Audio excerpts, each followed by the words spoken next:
Hello दोस्तों, आप सभी का स्वागत है आपके अपने यूट्यूब चैनल पर सक्सेस विजन विद बॉस जी। मैं हूं दोस्तों बॉस सर, आप सबके बीच उपस्थित हूं। आज का हमारा चैप्टर चलेगा हाइट एंड डिस्टेंस, मतलब ऊंचाई और दूरी। ठीक है, एकदम बेसिक से हम सभी को बताएंगे कि ऊंचाई दूरी कैसे हम क्वेश्चन आ जाता है उसको हम कैसे हल करते हैं। एकदम बेसिक से आज हम बताएंगे। चलिए, समय को ज़्यादा व्यतीत न करते हुए हम अपने टॉपिक पर आते हैं। चलिए, क्वेश्चन क्या है आपके सामने? क्वेश्चन क्या है? क्षैतिज तल पर देखिए, जैसे जैसे क्वेश्चन ये कहेगा, ऊंचाई दूरी का जो क्वेश्चन होता है ऊंचाई दूरी का, उसमें क्वेश्चन और डायग्राम पर डिपेंड करता है। जिस बच्चे को क्वेश्चन समझ में आ जाए और जो है हमारा डायग्राम मेन होता है। अगर आपसे डायग्राम मतलब चित्र वो बना लेते हैं तो आपका आंसर आ गया। ठीक है, ये ऊंचाई दूरी में यही दो बात इम्पॉर्टेंट हैं, जैसे कि क्वेश्चन को समझना, उसके बाद चित्र को बनाना। जैसे जैसे क्वेश्चन कहे वैसे वैसे आप डायग्राम बनाते चलिए।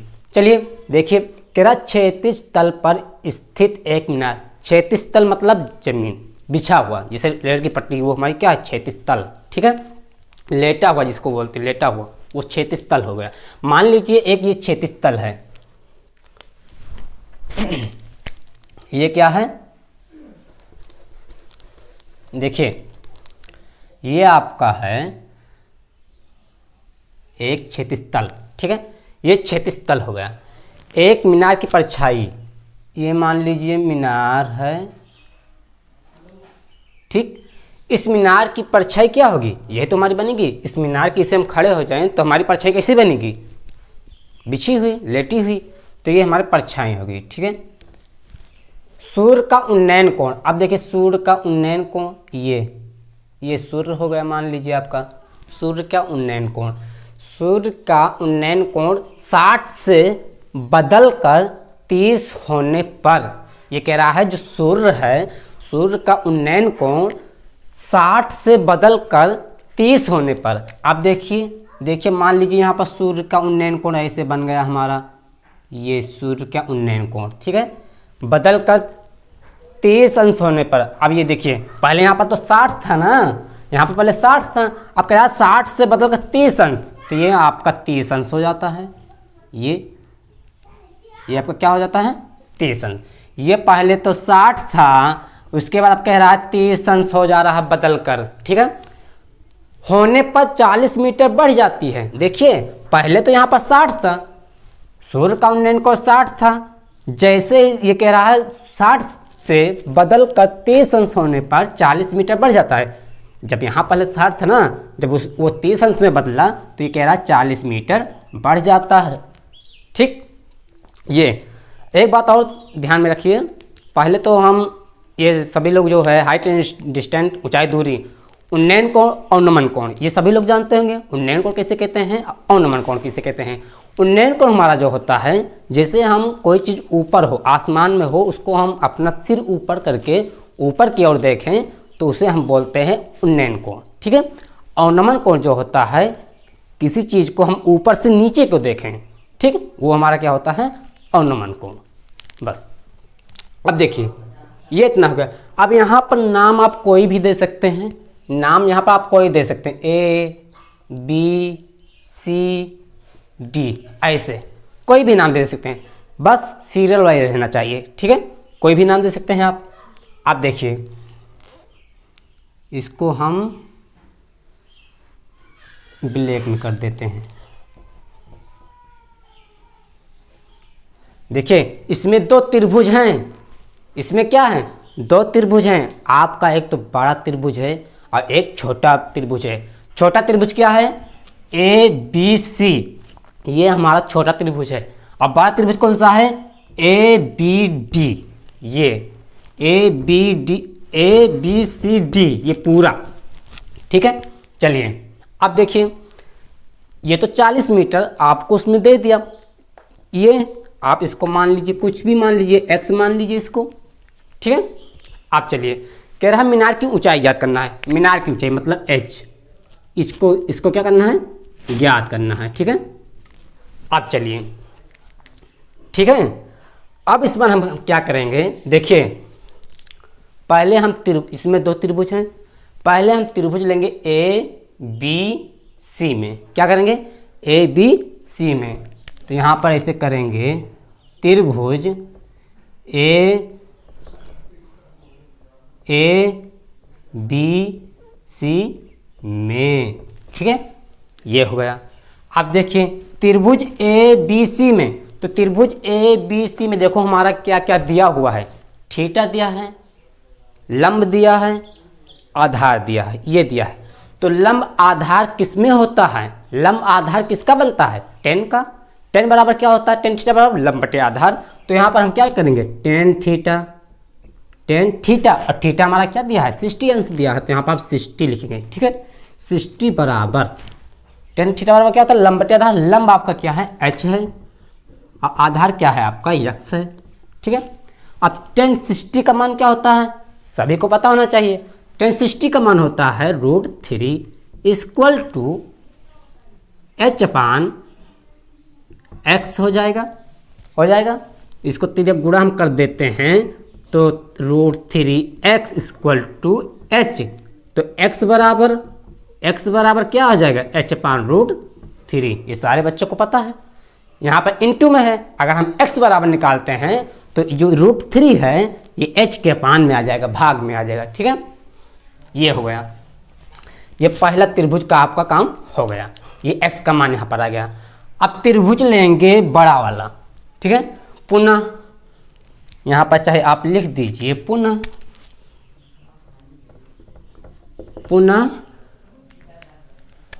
त्रिभुज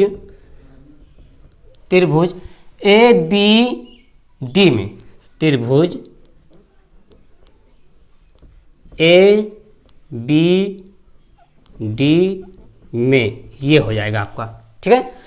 अब ध्यान दीजिए, आप त्रिभुज बड़ा वाला पूरा लेंगे, ये जो ब्लू लाइन है हमारा, देखिए ए बी डी जितना ब्लू लाइन है उसी को हम लेंगे, तो ए बी सी डी, तो ये पूरा त्रिभुज।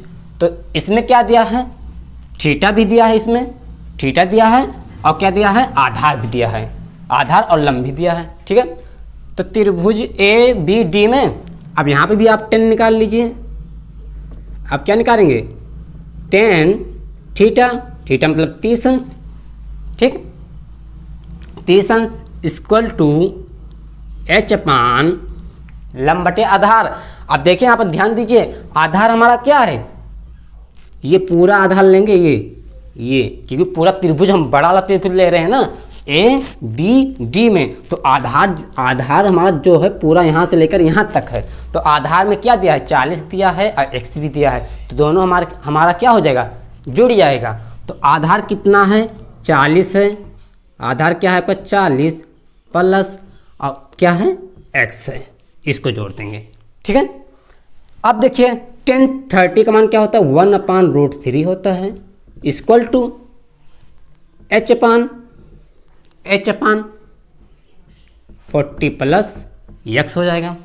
अब देखिए पक्षांतर के ये तिर्यक गुणा कर दीजिए, यहाँ पर 40 plus x equal to √3h, ये हो जाएगा। अब उसके बाद क्या होगा यहाँ पर, अब देखिए x इक्वल टू आपका क्या आया है, h अपान √3 आया है। यहाँ से देखिए h इक्वल टू x बराबर h अपान √3। चलिए आप चाहे इसको समीकरण 1 मान लीजिए, और यहाँ पर लिख दीजिए फिर समीकरण 1 से, एक मिनट थोड़ा इधर साइड में लिखूं, समीकरण 1 से, ठीक, समीकरण 1 से। तो यहाँ पर 40 प्लस x इक्वल टू क्या आया है, h अपान √3 इक्वल टू, यहाँ पर √3h है, √3h हो जाएगा, ठीक है। अब देखिए जरा, अब देखिए यहाँ पर 40 plus h upon √3 equal to √3h है आपका। 40 को हम इधर रोक देंगे, h अपान √3 को उधर भेज देंगे। चलिए तो यहाँ पर क्या हो जाएगा, 40 बराबर √3h माइनस h/√3 ये आ जाएगा। ठीक है, थोड़ा ऊपर से लिख लेते हैं। 40 = √3h माइनस h/√3 ये हो जाएगा। अब देखिए बराबर, अब देखिए यहाँ पर एलसीएम ले लेंगे, यहाँ तो अपान 1 में हो जाएगा। एलसीएम ले लेंगे तो यहाँ पर क्या आ जाएगा, √3 आ जाएगा। अब यहाँ से 1 से इसमें भाग देंगे √3 में तो √3 आएगा। √3 से इसमें गुणा कर देंगे तो √3 से इसमें जब गुणा करेंगे आप तो यहाँ पर 3h आएगा कि नहीं आएगा बताइए। जैसे यहाँ पर लाता तो √3 आ जाता है आपका। 1 से √3 में जब भाग देंगे तो √3 आएगा, और √3 से √3 में जब इंटू करेंगे तो 3 तो आएगा, तो 3 ये हो जाएगा। h आपके पास आई है तो h हो जाएगा। माइनस √3 से √3 में भाग देंगे 1 आएगा, 1 से इसमें इंटू हो जाएगा, h हो जाएगा। अब देखिए यहाँ पर क्या हो जाएगा, बराबर 2h minus h, sorry 3h minus h, 3h है और 1h है। 3h में से 1h निकाल दे, कितना h बचेगा, 2h बचेगा। तो यहाँ पर कितना हो जाएगा, 2h/√3, और यहाँ पर =40 हमारा क्या है, चलता रहेगा। चलिए ये आ गया। अब देखिए बराबर थोड़ा ऐसे लगाओ, ऐसे। अब यहाँ पर देखिए 40 हो जाएगा। अब देखिए हम बताते हैं, बार बार यही बताते हैं, बराबर के इधर बराबर के अधर, जैसे बीच में बराबर लगा हो, ये जैसे बीच में बराबर लगा है, बराबर के दाहिने साइड बराबर के लेफ्ट साइड अगर कोई चीज़ बराबर है तो वो आपस में क्या होती हैं, कट जाती हैं। जैसे 2 से 40 हमारा कट जाएगा ना, तो 2 × 2 और 2 दूना 20, ये हो जाएगा। इतना कट गया, इतना हो गया। अब देखिए यहाँ पर क्या आ जाएगा, h = आपका क्या आ जाएगा। अब देखिए यहाँ पर नीचे अपान में 1 है, तिर्यक गुणा कर देंगे। √3 से 20 में जब गुणा करेंगे तो आ जाएगा आपका 20√3। उसके बाद h से 1 में इंटू करेंगे तो h आएगा। तो h बराबर 20√3 क्या आ जाएगा, मीटर। क्या आ जाएगा आपका, मीटर। यही आपका इस क्वेश्चन का राइट आंसर हो गया। ठीक है, चलिए अगले क्वेश्चन पर आते हैं।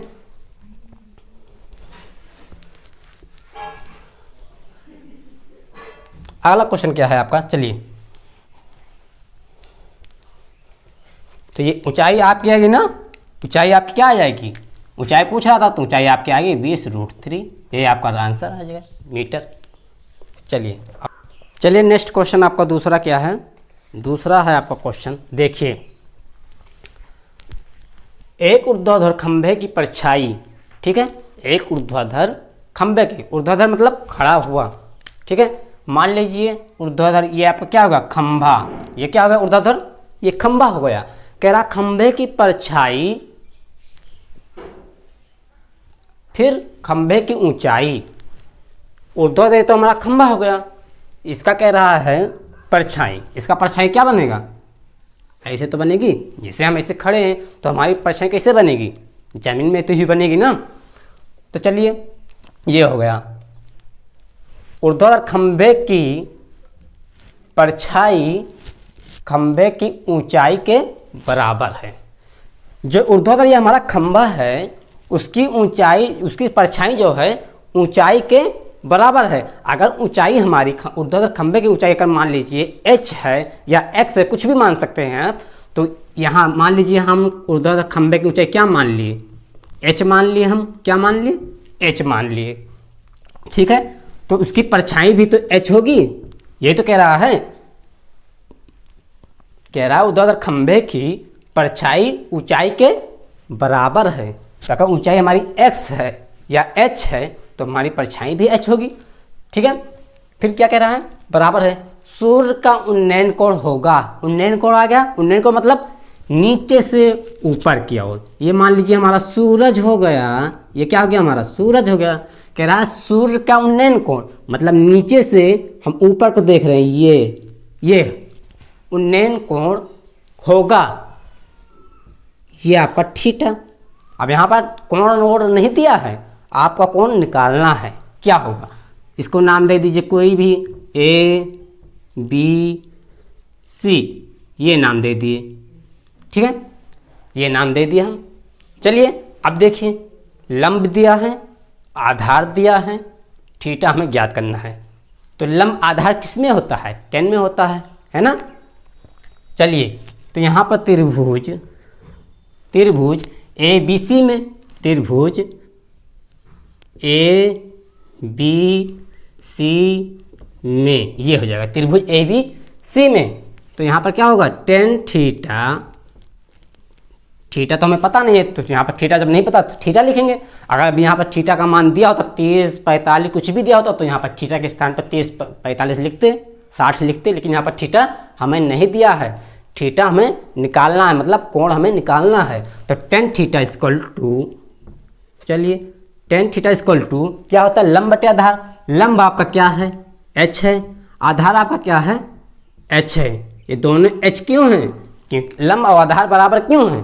क्योंकि उसमें क्वेश्चन में आपके कह रहा है कि जो ऊर्ध्वाधर खंभा है और परछाई है, जो ऊर्ध्वाधर पर जो खंभे की परछाई है वो ऊर्ध्वाधर खंभे के ऊंचाई के बराबर है, तो इसीलिए दोनों बराबर रहेंगे। चलिए अब यहाँ पर देखिए, tan थीटा इक्वल टू, अब देखिए ये दोनों बराबर हैं, आपस में क्या होंगे? कैंसिल हो जाएंगे। तो यहाँ पर क्या बच जाएगा? 1, ठीक है।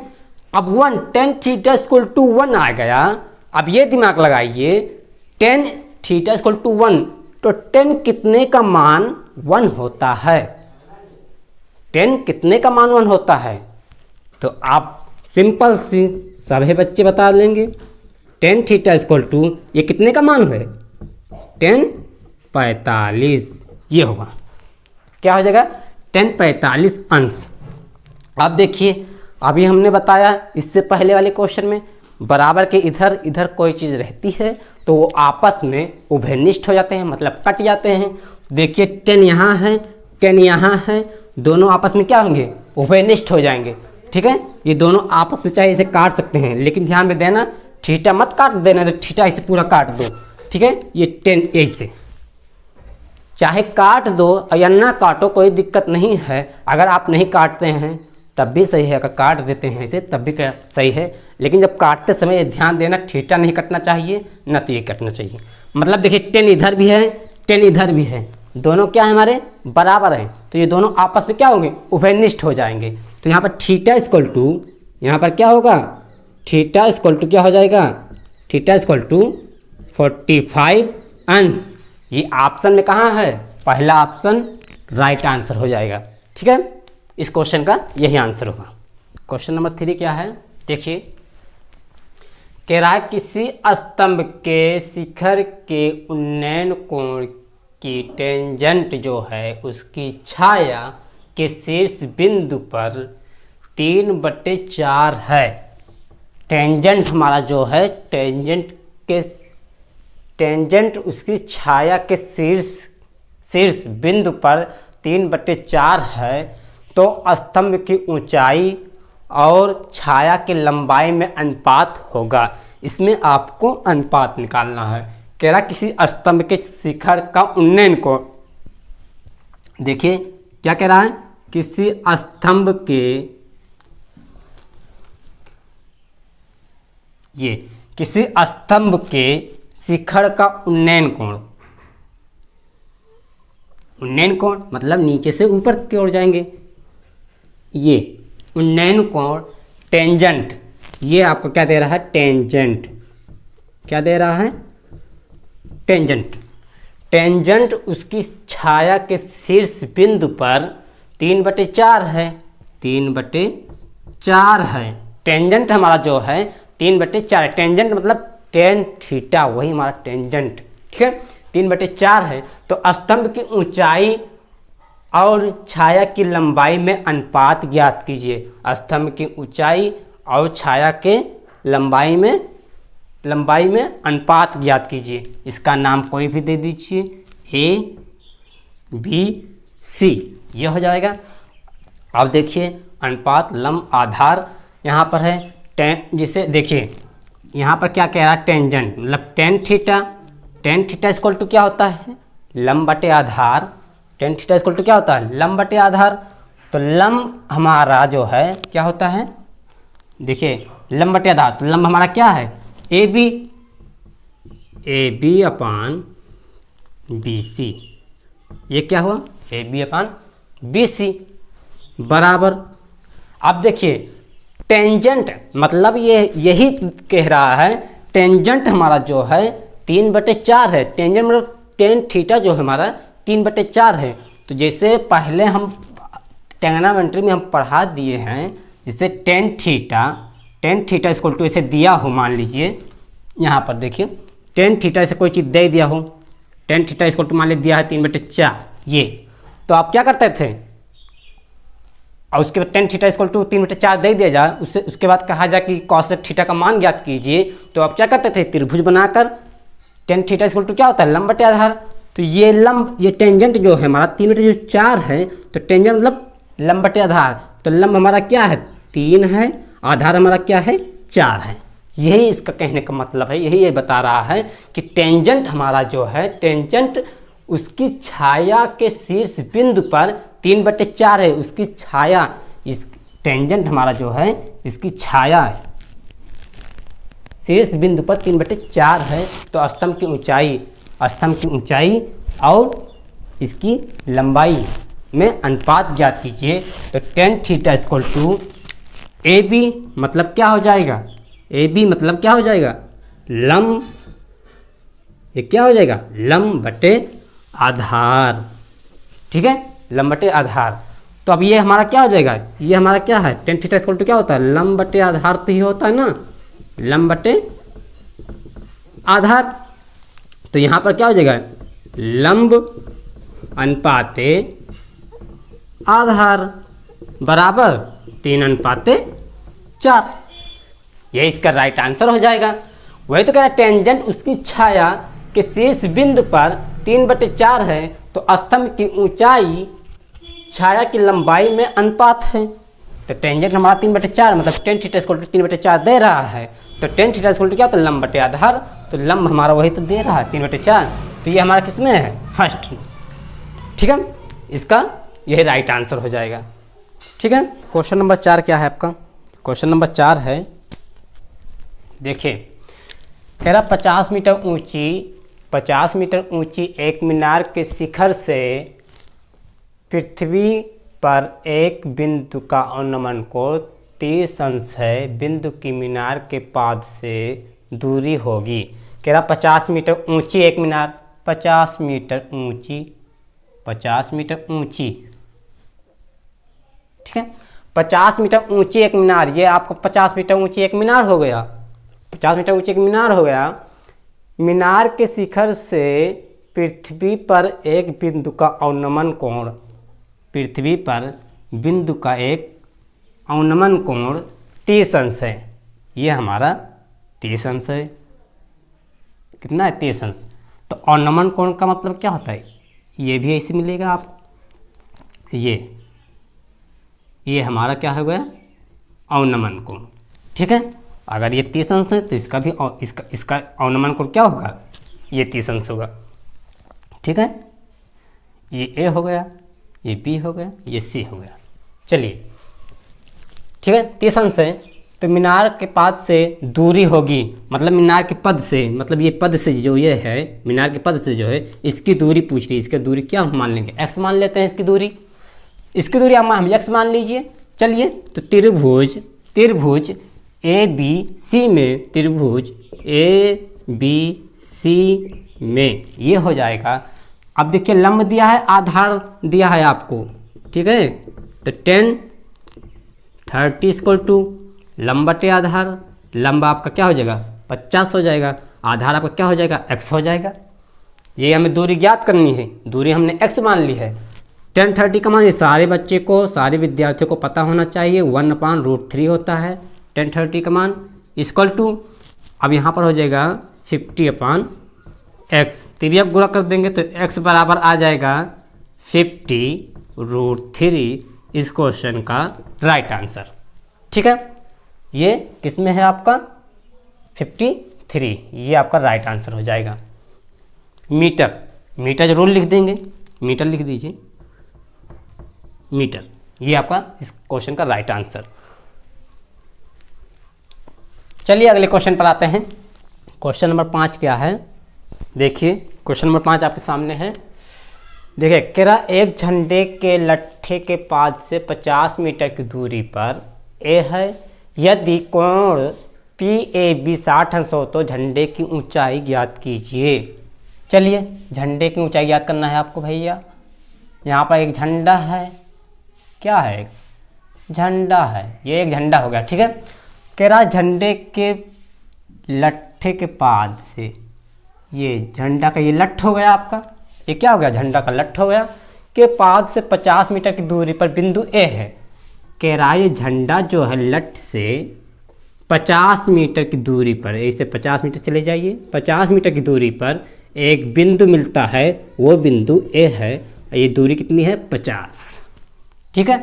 फिर कह रहा है यदि कोण PAB = 60 अंश, PA मतलब ये 60 अंश, इसको 60 अंश बता रहा है, ये 60 अंश है, तो कोण इसको P मान लीजिए, इसको B मान लीजिए, ठीक है, इसको क्या मान लेंगे B हो गया आपका। तो झंडे की ऊंचाई आप H मान लीजिए, ठीक है। लंब दिया है, आधार दिया है, अब तो काफ़ी बच्चे इसको समझ गए होंगे क्या करना है, कुछ बच्चे तो निकाल लिए होंगे आंसर ही इसका। चलिए त्रिभुज PBA में, त्रिभुज PBA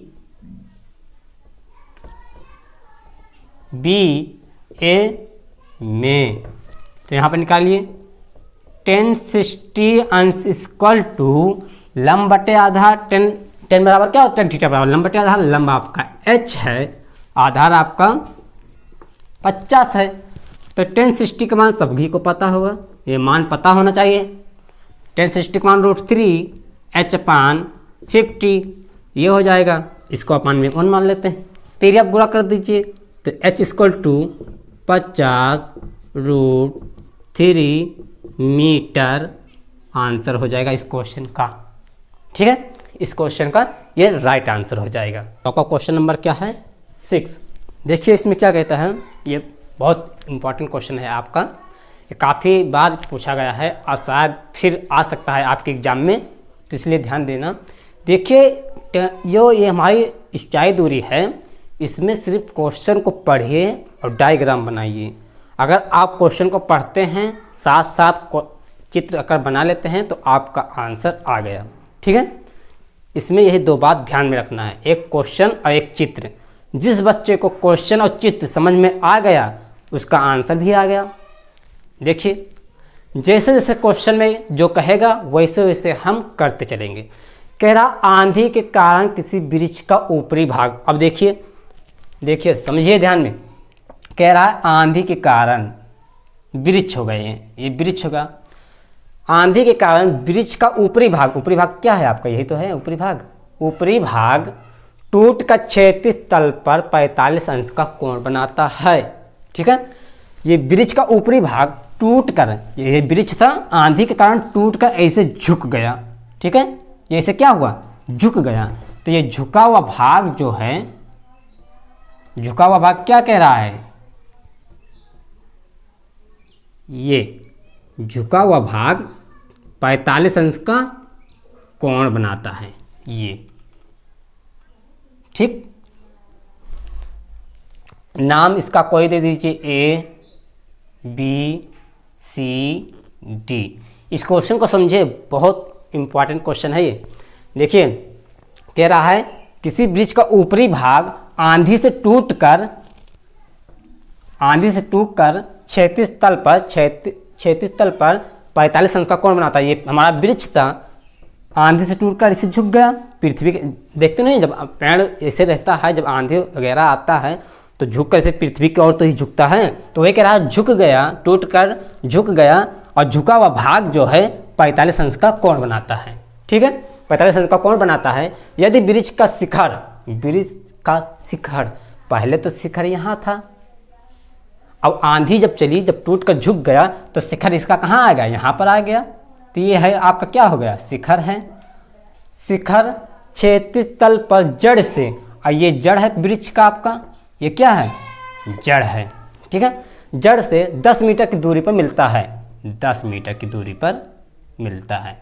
कह रहा है यदि वृक्ष का शिखर क्षैतिज तल पर जड़ से 10 मीटर की दूरी पर मिलता है, शिखर तो दूरी पर मिलता है, तो वृक्ष की ऊंचाई, वृक्ष की ऊंचाई, ये पूरा वृक्ष हमारा क्या है, ए बी, क्या है, ए बी। तो वृक्ष की ऊंचाई याद करना, तो वृक्ष की ऊंचाई हम मान लेंगे h। अच्छा, अब इसमें हम वृक्ष की ऊंचाई कैसे ज्ञात करेंगे, डायग्राम देखिए।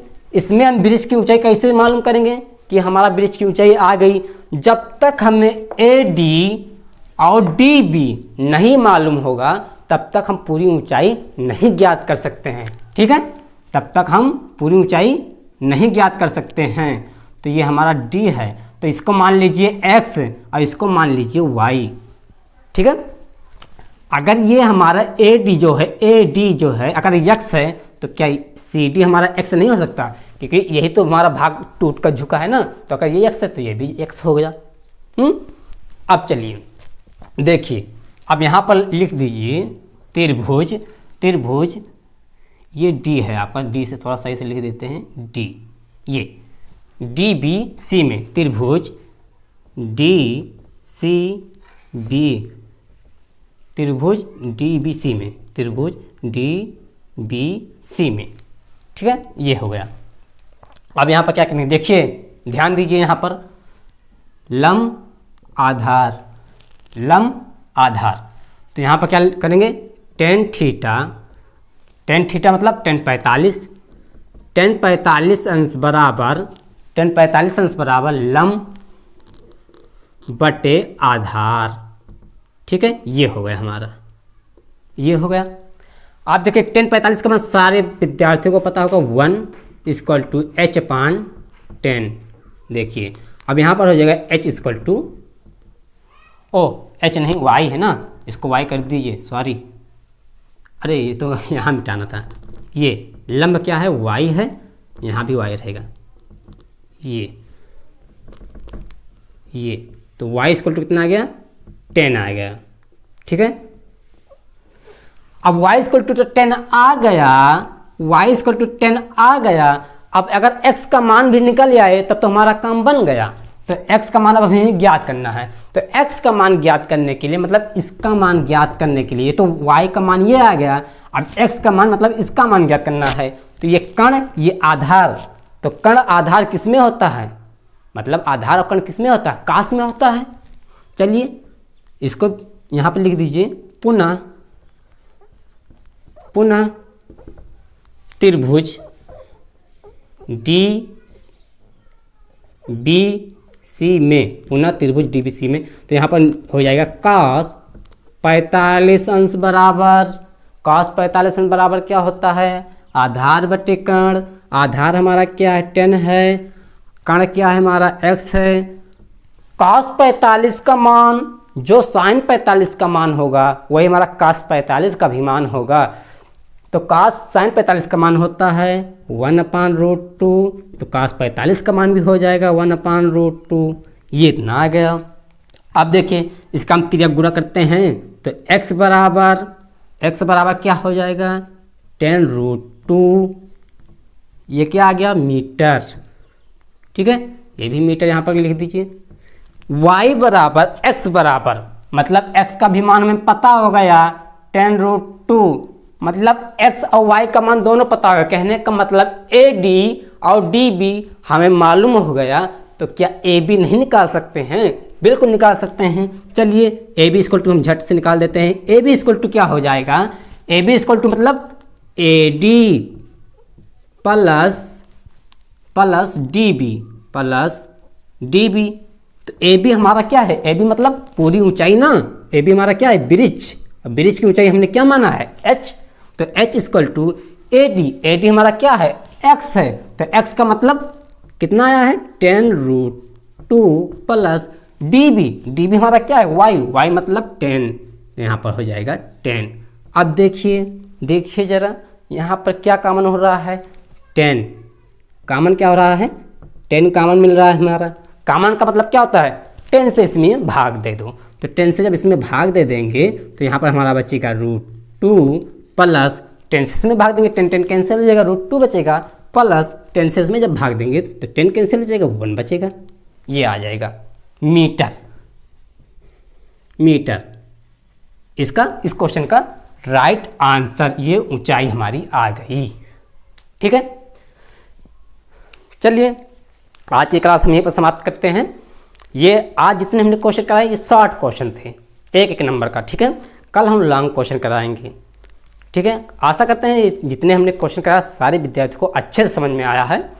तो हम ये कहना चाहेंगे अपने विद्यार्थियों में, प्यारे स्टूडेंट, आप जो वीडियो देखते हैं ये इसको पूरा वीडियो जरूर देखा करें, और जो है इसको अधिक से अधिक अपने दोस्तों के पास शेयर कीजिए, लाइक कीजिए, ताकि जब भी मैं वीडियो डालूं सबसे पहले आपके पास नोटिफिकेशन, हमारी वीडियो का आपके पास सबसे पहले नोटिफिकेशन पहुँचे।